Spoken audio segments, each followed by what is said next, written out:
Shout out to JPablo3821 with a very interesting comment. It's very crazy the deaths happen on the same day being the 6th, and not surprising for YouTube to delete links as they've been doing that under people's noses for a while whenever there is sensitive information. Now, on to the video. One of the biggest powerhouses in the music industry game, Atlantic Records, who are notorious for treating their artists like pawns, are no strangers to doing fraudulent activity, signing random artists and social media influencers to build their music career with artificial engagement as well as viewership. Truthfully, many kids and upcoming artists grow up and idolize their favorite artists. With a life package of fame, money, and women, many artists can only imagine of getting their music recognized by music labels. But the reality is the illusion these labels put up for many people to believe of a golden ticket to fame and financial freedom.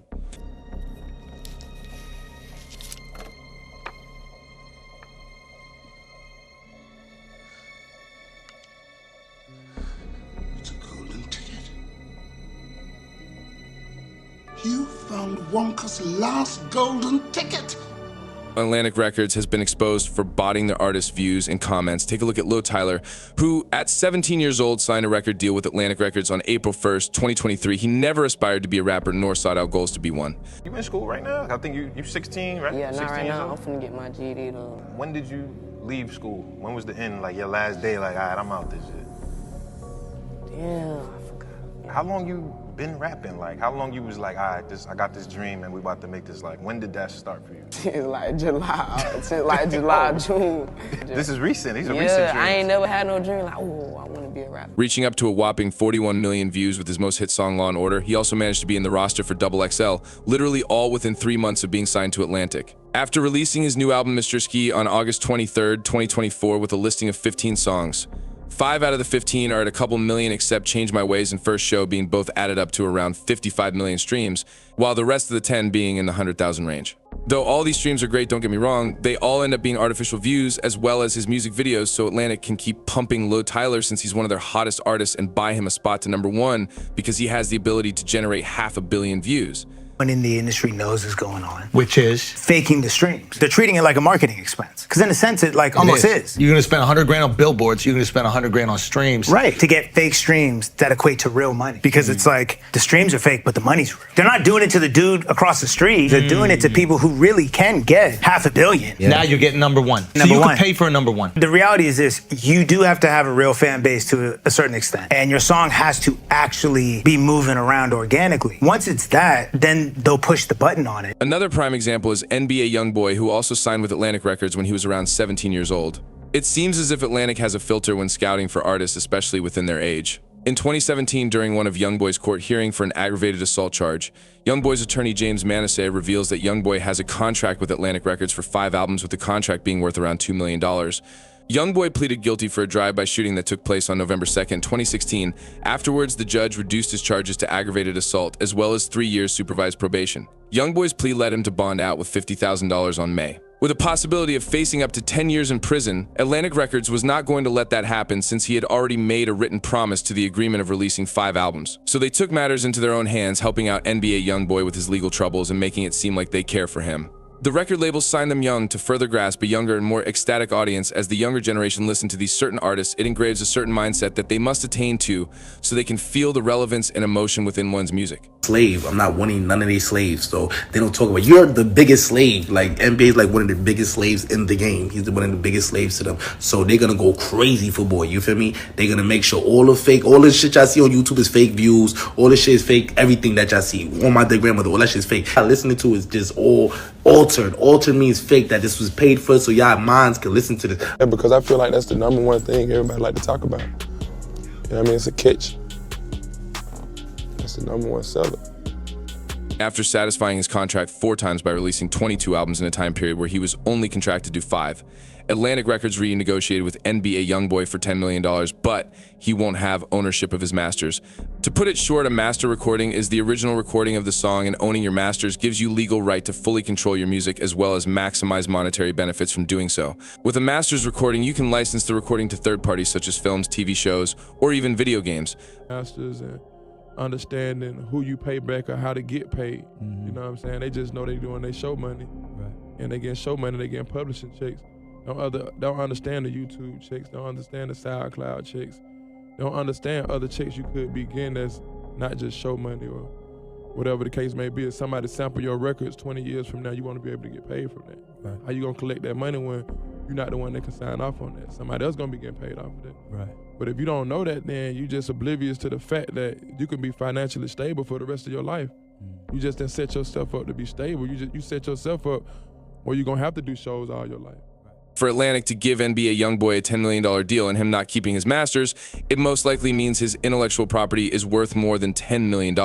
For example, on the video game like Fortnite that has his song implemented in the game, the owners of the intellectual property, being Atlantic Records, receive all the royalties from Fortnite every time people purchase the add-on regarding the song. Even though YoungBoy made it, he doesn't have any legal rights to obtain the royalties and benefits because of the given contract. I think as you learn the business, you learn how much you getting, like how badly you being taken advantage of.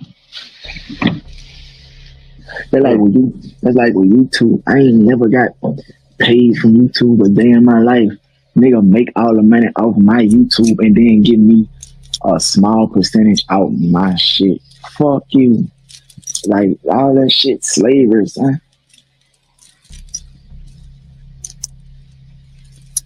But you know, that's what we signed up for business. You can't really. Not only would Atlantic Records not give NBA YoungBoy his masters, but they would even at times stop monetizing his music on music streaming platforms. A key point is that Atlantic Records is owned by Warner Music Group and isn't the only record label that's been rooted by WMG. Warner is one of the 3 major record label companies, aside to Sony Music Group and Universal Music Group. Though there are really only 3 major families, they have these record labels under them being subsidiaries to add complex layers towards the same operation. These major companies also have deals with music streaming services, picking and choosing which artist maintains the hype with their fans so that companies can milk off them.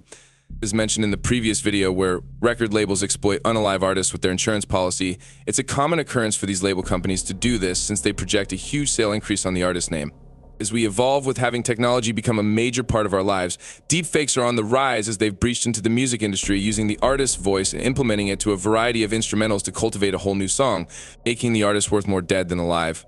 Life insurance. It is the ironclad business banking entity that flies below the radar but weathers every single financial storm. Why is that? Because they know when you'll die.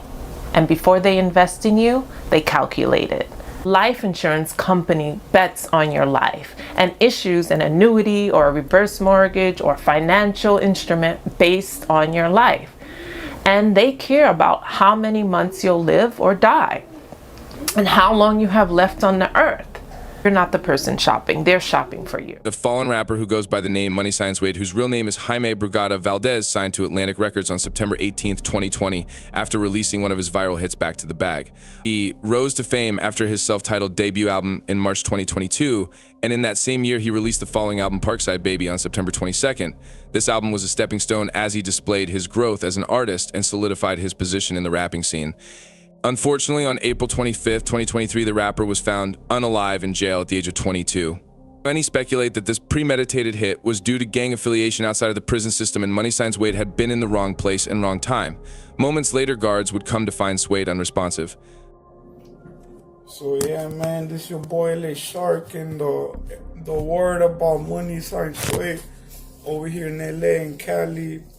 The word is, man, that he was being extorted by a prison gang, man. I'm not gonna say no names due to my security, you know.